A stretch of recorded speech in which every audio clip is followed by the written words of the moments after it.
Hey guys, so I'm not much of a live person, but today I just felt it was on my heart to just come on and talk to you guys.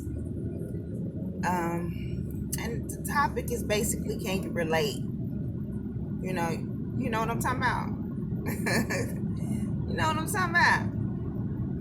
But I think a lot of us that are coming into our spirituality and are awakening, we all go through similar things before the awakening. Whether it is a tragic, um, something that possibly could have happened in your life that is tragic and it's tragically affected you, um, a really close death in your family, something on those grounds. And with me, it happened with death. Around 2007, 2008, I lost my daughter's father. He was killed. He was murdered in Chicago on New Year's Eve. And at that time, I was very ill myself. And I had to be strong. I had to get myself together. I had got that call that from my daughter's godmother, which is also his it was his girlfriend, his ex-girlfriend, but we're close. I'm an adult. I ain't got time for all them games and bitterness and stuff. So, all it's 10. He left behind 10 kids. All the baby mamas get along. We all get along. I mean, he's no longer here. We got to raise our kids. It's not that serious for us to be bickering. Our kids got to grow up, and know each other. And I'm glad that they can. But back to the subject, I was laying on the table, um, getting a semi operation. I was getting a PIC line put in. And that's for people who get stuck all the time or who's in the hospital a lot and they have small veins and things like that and have to get certain medications that may burn. If you got a PIC line, you don't feel a lot of it. And that was my case.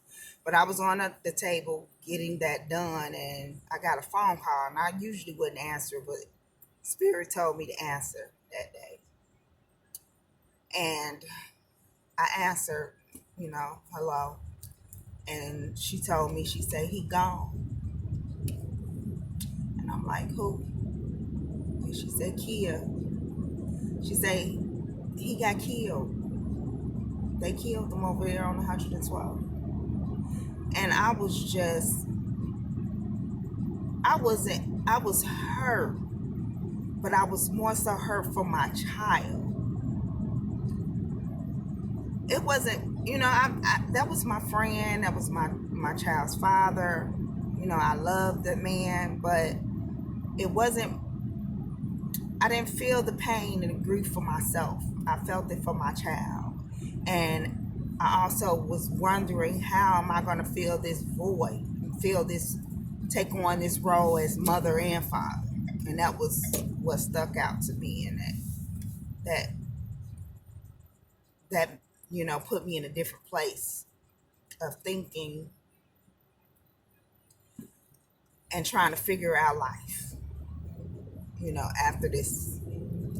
And what scared me the most was the fact of my daughter was very close with her father. He was there, from a baby, and he helped me. Like, he wasn't necessarily a financially fit father, but he made up for it with how he took care of my daughter. He picked her up from school, he combed her hair, he took her to school, he made sure she ate every day, he watched her while I went to work. He was a really good dad and really good to her.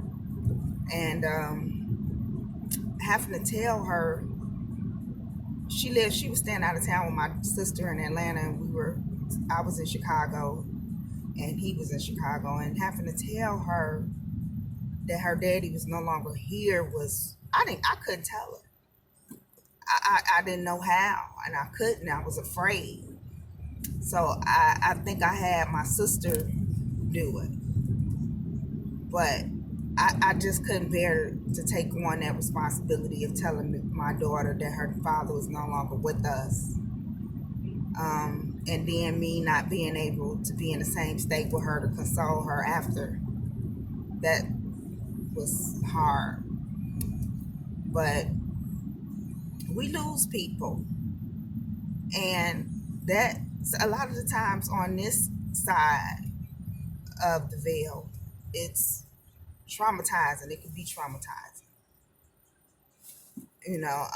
I've learned to take on both roles. I'm not sure if I'm doing the best. My daughter's an adult now, but I did the best that I could with what I knew how.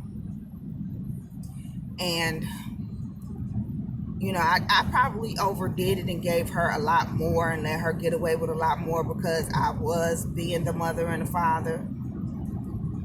And that's something hard for, a child to lose a parent, whether it's a mother or a father. That's just, and especially to violence, senseless violence at that. I'm not gonna say he was an angel, but he didn't deserve to be killed the way he was, executed, and it was over something, some simple shit. He didn't deserve it. He was a good dude for the most part. He was very creative. He was the one in the neighborhood that put up everybody's radios, TVs, and sound systems and stuff like that in their cars. So he knew a lot of people. A lot of people knew him. He was the go-to person in the hood to go get those services done. And I know a lot of people miss him to this day. Because they have sound systems and stuff like that they would like to get in their car. I miss him, because when I would have issues and problems with my car, I would call him. I couldn't call him no more. That affected me. I couldn't call him and say, this is what's going on with my car. I'm gonna bring it over there. Can you fix it, or can you get somebody to fix it? I didn't have that no more. So when my car and stuff breaks down now, I'm like, fuck.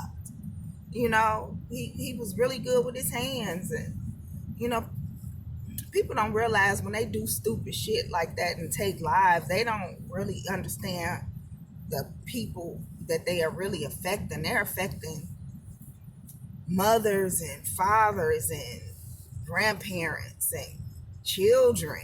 They're affecting a lot of people when they take people's lives like that. That shit is so messed up. It's so messed up. And like I said, this is just story time, and I'm just talking and venting in a way of maybe I could relate, or you could relate to what I'm talking about, or maybe you've been through the same situation, and I just want you to know that you're not alone. Other people go through it, but when you're going through it, you always feel like you're alone and like you're the only person that's going through stuff. You don't realize that it's other people that have been through it as well. So maybe we can all cope or stick together and get through this. But I just wanted to talk to you guys and just talk about this story of what brought me into spirituality. And like I said before, my daughter's father was killed, but I'll come back and talk to you guys about my child, losing my child, and that's what really took me over the top and brought me into spirituality. So that's story time for today. But like the video, make a comment. You never know what people have been through and what they're going through. So never judge a book by its cover. You guys have a good day.